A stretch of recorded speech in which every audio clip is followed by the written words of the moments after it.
En réalité, il s'agit d'un document du travail. Ce n'est même pas un projet de loi. Ce n'est même pas, si on veut dire, un avant-projet de loi. Parce que le texte même n'a pas encore reconnu l'unanimité au sein de mon département. C'est suite aux élections qui se sont passées. Donc, en prenant les rapports des différents organismes qui ont fait les élections et qui ont fait des recommandations et des propositions, nous avons fait la synthèse de l'ensemble donc de ces recommandations et propositions, que cela soit les observateurs nationaux, que cela soit les observateurs internationaux, les partis politiques et la CENI, ceux qui ont participé aux élections ont fait des rapports et ils ont fait des recommandations. Et sur la base de cela, donc, ils ont recommandé qu'on puisse réviser le code électoral. Pourquoi? Parce que cette version provisoire que nous avons, donc les motivations sont de plusieurs ordres, notamment de trois. D'abord, le code contient des dispositions devenues inopérantes après les élections de 2015 et 2016. Il contenait entre autres des dispositions relatives au Sénat, alors que le Sénat a été supprimé. Et donc, il y a plusieurs recommandations qui appellent à une réforme profonde donc, du code électoral. Certaines propositions tendaient même à une réorganisation du dispositif du code électoral à l'effet de lever les incomplétudes et les incohérences et de combler certains vides juridiques, notamment les dispositifs relatifs au référendum. C'est une curiosité juridique parce qu'il n'y a aucune disposition dans le code électoral actuel sur le référendum. En dehors du fait qu'on dit que le référendum est une élection nationale, il n'y a aucune disposition. Ça, c'est une curiosité. Donc, cela nécessitait, comme l'ont recommandé, pour qu'on puisse trouver une solution. Enfin, l'avant-projet de constitution ou le document contient plusieurs innovations qui doivent conduire à une refonte du code. Pour finir, l'opposition politique elle-même a appelé dans sa plateforme politique issue de son meeting du 29 avril 2017, le gouvernement a engagé rapidement le processus de révision du code électoral. Donc, c'est ce que nous avons fait. Et à l'intérieur, il y a plusieurs innovations. On est étonné que ce soit deux éléments donc de cette proposition qui font l'objet de code sourd. C'est quoi? C'est le vote de Burkinabé, donc de l'étranger, et puis c'est la CENI. Alors donc, en ce qui concerne donc la CENI, ce qu'on appelle l'autorité indépendante en charge des élections, ça peut être une autre appellation. Et n'est-il pas paradoxal que dans un pays, l'on veut constitutionnaliser un organe de gestion des élections, en l'occurrence la CENI, et vouloir que par voie législative conférer la même matière à un département ministériel. Et qu'on nous reproche qu'on va amener donc la CENI indépendante pour que ça soit une structure administrative. Pendant ce temps, on veut constitutionnaliser. Donc, quel est ce département ministériel qui veut prendre donc une structure qui va être constitutionnalisée pour mettre dans son département comme un service administratif? Donc, à notre niveau, nous ne pensons pas que cela soit possible. J'avoue donc que j'ai été surpris par le développement en cours actuel, donc au niveau de la presse et au niveau des différents commentateurs. Le ministère de l'administration territoriale et de la décentralisation, faisant partie du gouvernement, n'est pas une autorité administrative indépendante. Donc, il n'y a pas d'inquiétude à ce niveau. Posez la question donc à tout juriste si vous le direz. Donc, je voudrais vous rassurer que le gouvernement n'a aucunement l'intention de supprimer la CENI. Et aucune disposition dans le document de travail qui existe ici ne supprime la CENI. Je défie quiconque de me donner un passage quelconque qui dit que la CENI doit être supprimée. Il n'y en a pas. Une autorité administrative indépendante désigne un organisme qui agit au nom de l'État et dispose d'un réel pouvoir sans pour autant relever de l'autorité du gouvernement. C'est ça, un organisme. Donc, indépendant, c'est il y a d'autres cas, il y a le CSC, il y a d'autres qui sont des organismes donc administratifs, mais d'autorités indépendantes. Donc, l'aspect administratif ne veut pas dire que c'est la pure administration qui reçoit des ordres donc d'une autorité hiérarchique supérieure. C'est pas comme ça. Donc, vouloir nous dire que l'administration veut retirer la CENI, vraiment, je pense que bon, il faut que les uns et les autres fassent donc preuve d'honnêteté intellectuelle. Aussi, le principe de la constitutionnalisation de la CENI accepté par la commission constitutionnelle, qui est la commission constitutionnelle en élaboration actuellement là. Donc, c'est accepté. Si la constitution venait à être adoptée comme telle, l'adoption d'une telle loi organique qui porterait donc composition, attribution, organisation et fonctionnement donc de cette institution va être prise. Donc, dans notre projet, notamment au titre 11, parlant donc des institutions constitutionnelles indépendantes, dans le projet de constitution, il est écrit au chapitre 2 donc de l'organe chargé des élections. Dans ce chapitre-là, c'est dit de l'organe chargé des élections. Et il est écrit à l'article 178 qu'il est institué une autorité administrative. C'est pas nous qui l'avons dit. Il est institué une autorité administrative indépendante chargée de l'organisation et de la supervision des opérations électorales et référendaires. Et cette organisation-là, elle assure la régularité, l'intégrité, la transparence du référendum des élections nationales et locales. Elle en programme les résultats.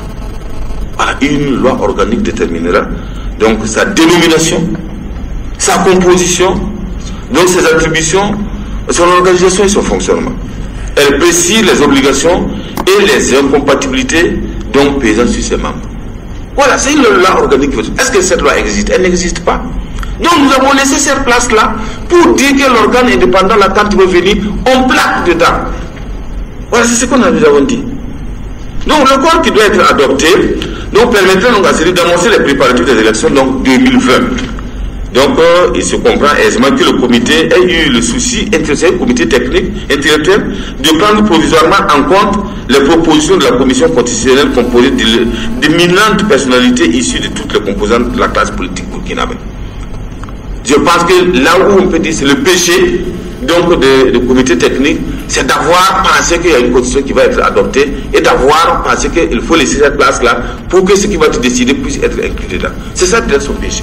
Sinon, nous n'avons jamais dit qu'on va, donc la commission, la CENI n'existe pas, la CENI donc va être, on n'a jamais dit ça.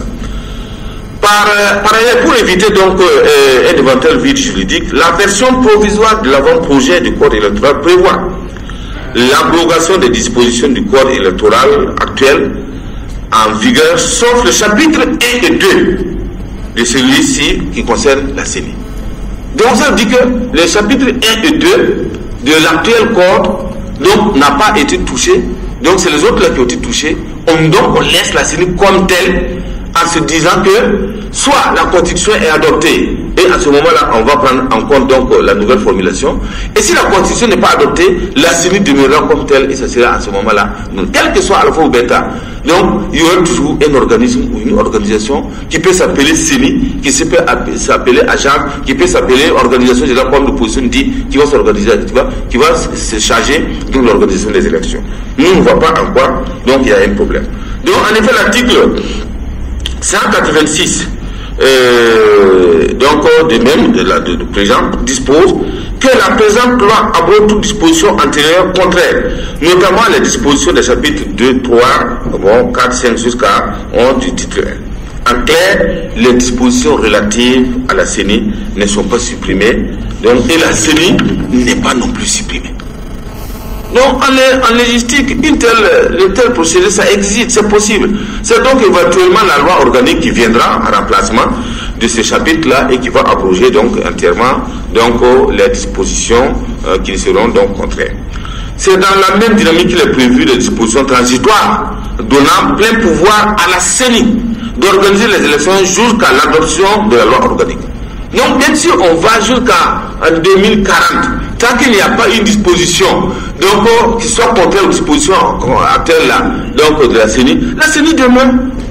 Donc je ne vois vraiment pas en quoi on peut faire des gorges sourdes là, donc, dans ça. Donc c'est en fait même qu'il est prévu des dispositions effectivement, donc il dispose notamment l'article 184 qui dispose que jusqu'à la mise en place de l'autorité administrative indépendante, donc c'est-à-dire prévu donc, par le projet de constitution, donc la commission électorale nationale indépendante et ses membres demeurent compétents pour l'organisation et la supervision des opérations électorales. Donc ma surprise est d'autant plus grande qu'il ait pris en compte les autres innovations introduites provisoirement donc en perpétuité de la nouvelle constitution, notamment les nouvelles appellations cours constitutionnelles au lieu du conseil constitutionnel, l'élection des députés représentant les Burkinabés de l'étranger, etc.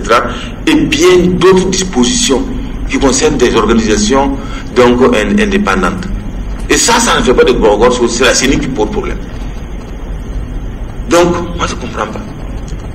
Donc, et cela choque. Alors, donc, le deuxième point de ce troisième point, le vote des Burkinabés de l'étranger. Vraiment, moi je comprends. Moi je ne sais pas si j'ai été à l'école. Mais les gens doivent être honnêtes. Hein? Donc, sur cette question, le gouvernement est ferme. Le président du Faso a pris l'engagement. Et personne d'autre ne remet cela en cause. Le vote des Burkinabés de l'étranger sera une réalité en 2020. Si c'est le projet que nous avons produit là, il est là, il n'a pas dit le contraire. Si c'est nous du ministère, là, nous vous disons, vous journalistes là, que le vote des Burkinabés de l'étranger aura lieu en 2020. Si les gens vont penser autre chose et puis autre chose, mais c'est nous qui disons. Mais si vous ne pouvez pas me croire, vous avez quelqu'un qui va aller dans une chapelle pour dire donc des maçons auréolés, donc des faits d'annonces, on ne peut plus rien faire. Mais nous avons besoin ensemble d'aider ce pays-là à avancer dans la paix, avancer dans la quiétude. Donc le vote des Burkinabés de l'étranger donc aura bel bien lieu donc en 2000. Aucune disposition de la version provisoire ne remet cela en cause. Pas parce qu'on a dit que c'est à partir de 2020 là. Mais c'est du français. Si vous n'êtes pas d'accord, vous ne le faites pas. Voilà. Donc l'utilisation de l'extrait d'acte de naissance. Mais vraiment, moi je ne comprends pas. Donc je suis en train de me demander souvent, c'est moi qui ne suis pas normal ou bien c'est les gens là qui sont en train d'aller dans la dérive. Hein? L'utilisation de l'acte de naissance n'est pas une invention du gouvernement et de mon département. Ça a été un acte, c'est une pièce qui a été utilisée pour les élections en 2015 et en 2016. Et pas pour que les gens aillent voter. L'acte de naissance fait partie des pièces devant servir à l'enrôlement donc au niveau de celui qui veut aller voter. Bon, on vote avec la carte d'électeur, on ne vote pas avec une pièce donc administrative. C'est que noir sur blanc. Si vous sortez dans vos postes, vous devez sur la carte d'électeur. Moi je l'ai ici, je vais vous le montrer. Ce n'est pas une acte de naissance qui va voter. Même la carte nationale d'identité, tu ne peux pas le voter avec. Ni le passeport, tu ne peux pas le voter avec ça. Donc tu ne peux voter qu'avec la carte d'électeur, qui est sur la base donc de l'entente avec l'opposition, permettait donc d'avoir une vision sur celui qui va voter.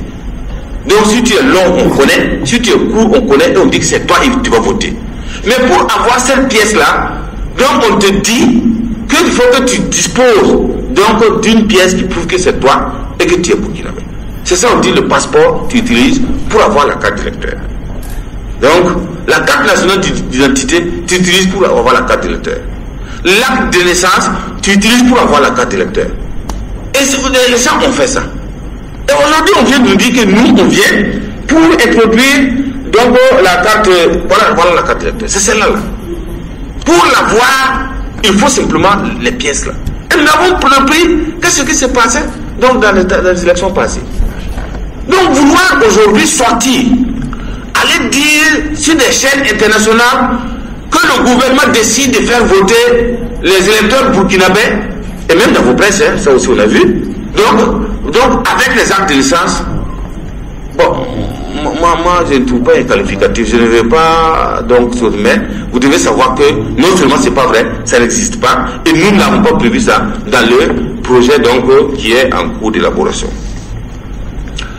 Bon, donc c'est pas du nouveau pour nous et nous ne pensons pas que ça soit.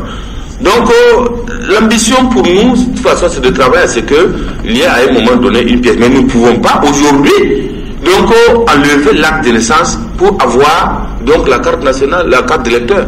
Vous avez combien de Burkinabés dans les villages là qui n'ont pas de pièce, carte nationale d'identité, hein, qui n'ont pas de passeport. Donc comment on fait? Mais si le cas peut prouver que le Burkinabé avec la naissance là, on lui fait sa carte d'électeur. C'est ce qui a toujours été fait. C'est pas nouveau. Alors, je répète, le gouvernement n'a pas l'intention, n'a jamais dit qu'on va aller voter avec donc la carte nationale, donc la carte sur la, plutôt l'acte de l'État. Jamais. Je défie quiconque de dire ça de ça. Regardez l'article 13. S'il y a quelqu'un qui peut, l'article 13 dit que normalement les actes qu'il faut sur là, c'est connu. Donc à ce niveau-là, nous n'avons pas donc donc je voudrais la réaction de l'opposition, pour moi en tout cas, elle est surprenante dans la mesure où d'une part mon département a fait preuve donc de la plus grande ouverture et d'autre part l'opposition elle-même par correspondance 2017 09 c'est fort du 10 mars 2017 a répondu à notre sollicitation pour voir qu'est-ce qu'on peut faire comme réforme au niveau donc de ce corps électoral. Et je vous en prie, écoutez-moi ça bien. Voilà ce que l'opposition dit. Entre griffes, je cite, l'opposition ne pense pas que l'échelonnement soit la solution au regard de la composition tripartite de la CENI et de la composition interne de certaines composantes, notamment la société civile. Au contraire, nous pensons qu'on peut évoluer vers la mise en place d'un organisme permanent de gestion des élections, entre parenthèses OGE, dont les commissaires de la CENI constitueraient le conseil d'administration. C'est pas moi. C'est pas mon département, c'est pas le gouvernement. J'ai écrit noir sur blanc. Donc, les tentatives de réforme que nous faisons, c'est suite à l'ensemble de ces propositions qu'on est en train de faire. On ne peut pas empêcher un gouvernement de faire des réformes. Donc, mais nous avons fait. Qu'est-ce qui s'est passé? Quand nous avons reçu tout ça, nous avons fait le document. Nous avons travaillé à l'interne. J'ai dit non. Le président du Faso, le premier ministre nous ont institué de rencontrer les partis politiques et demander leur avis. C'est dans cette même salle que je les ai réunis. Tous les partis politiques qui ont été présents. J'ai remis à chacun une clé USB, comme c'est lourd comme ça, pour qu'ils les choses. C'est à partir de là, on leur a remis ça, on leur a dit, donc dans une semaine, essayez de faire des choses et vous nous faites parvenir vos observations pour qu'on les sorte. Le document qui est là n'est même pas un avant-projet de code électoral. C'est un document de travail. C'est parce qu'on n'a pas de... C'est un document de travail. Il n'est même pas sorti encore de la direction qui est chargée donc de l'évaluation et du comité technique. Donc il peut être tout le monde. Donc il s'agissait simplement pour les partis politiques, pour même les gens de l'organisation de la société civile qui veulent, de nous faire parvenir leur amendement pour qu'on prenne ça en compte. Au lieu de cela, on a remis ça le lendemain, à la seconde qui suit, on a vu sur internet qu'on a pris tout le corps là, aller mettre là-bas, et maintenant commencer à dire les Burkinabés de l'étranger ne vont pas voter, etc. Je n'ai pas dit à chacun de ne pas chercher des sympathies pour les Burkinabés de l'étranger, mais au moins qu'on soit honnête.